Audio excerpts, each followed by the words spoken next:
dating Pangulong Rodrigo Duterte. Nagpapasalamat din ako dahil ang Filipino communities natin, sila yung gumagastos ng mga events at ng mga program natin. At ang laking tulong at nagpapasalamat kami dahil napapaabot ko sa buong mundo yung ipinaglalaban natin na isang Pilipino na nakakulong sa The Hague, Netherlands dahil kinuha siya ng gobyerno ng Pilipinas. Sa pilitang kinuha at hinatid dito.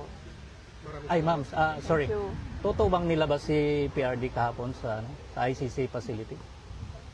Hindi, alam ko yung sagot pero hindi ako makakomment kasi hindi ko alam kung allowed siya sa... Thank you, VP. Hindi ko alam kung allowed siya sa aking level. Yes ma'am, Ang pinakamaayos siguro ay tanungin natin yung lawyer ni Attorney ni dating Pangulong Duterte, si Attorney Nicholas Kaufman. Thank you ma'am.